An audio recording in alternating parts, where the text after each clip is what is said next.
I wanted to talk about distinguishing the different types of legislative history that's out there in the state of California. At the federal level, according to Harvard Law School professors John Manning and Matthew Stevenson,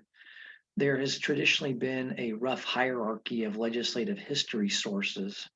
with committee reports at the top, sponsor statements somewhere in the middle, and other statements in floor debates, and then hearings closer to the bottom. This raises the question of whether the judicial branch, when they interpret statutes, whether they should draw a distinction among the various types of legislative history that's out there.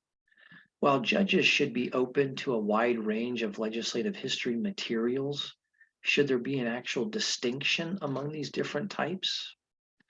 Now, this issue would seem to have been addressed by the California courts in the decision of Kaufman and Broad Communities versus Performance Plastering, which was decided in 2005 by the Third District Court of Appeal. It was a 3-0 decision that's been approved by the California Supreme Court and cited approvingly in, boy, now over 100 California appellate court decisions. And basically, Kaufman and Broad versus Performance Plastering was a critical statutory interpretation case here in the state of California. And the appellate court opinion clarifies that determining the existence of an ambiguity occurs not at the time of a motion for judicial notice, but by the panel of judges who hear a particular appeal. That appellate court opinion also lists what it calls cognizable and non-cognizable legislative history when interpreting California state laws.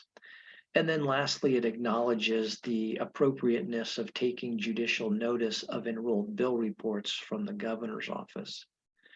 Now, this appellate court decision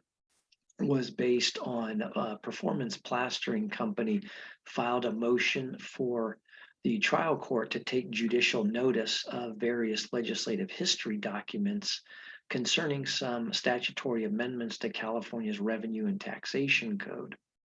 The appellate court said, in order to help this court determine what constitutes properly cognizable legislative history and what does not, in future motions for judicial notice of legislative history, materials submitted to this court, the Third District Court of Appeal, should be in the following form. The motion shall identify each separate document for which judicial notice is sought in a separate exhibit in the motion,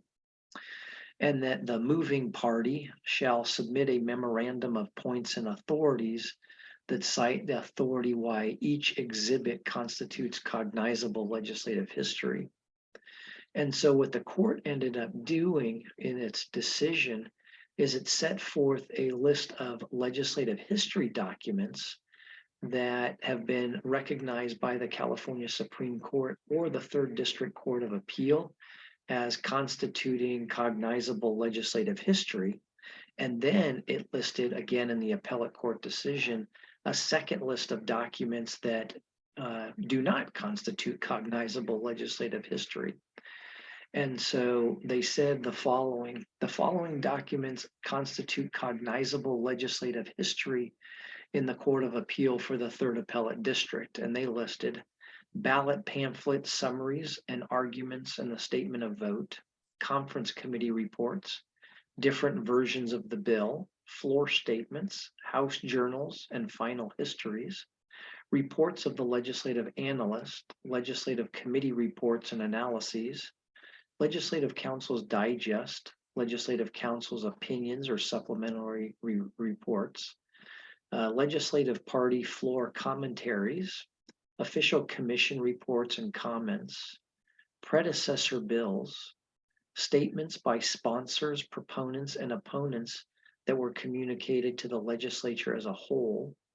transcripts of committee hearings, analyses by legislative party caucuses, and enrolled bill reports. Then the court set forth documents that do not constitute legislative history in the Court of Appeal for the Third DCA. The authoring legislators' files or letters, press releases, and other statements that were not communicated to the legislature as a whole, documents with an unknown author,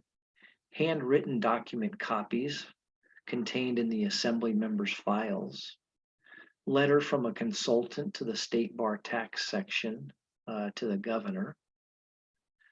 letter from the family law section of the state bar to the assembly member or senator, letters to the governor from the bill author urging signature of the bill, letters to particular legislators, such as the bill's author, magazine articles, a memorandum from a deputy DA to the proponents of the bill, a proposed bill that was withdrawn by the author, the state bar's view of the meaning of proposed legislation, and views of individual legislators, staffers, or other interested parties. So as a result of the Kaufman and Broad case, California state courts do make a distinction among the many different types of legislative history as we've just gone over in terms of what type of legislative history is cognizable or non-cognizable in the state of California.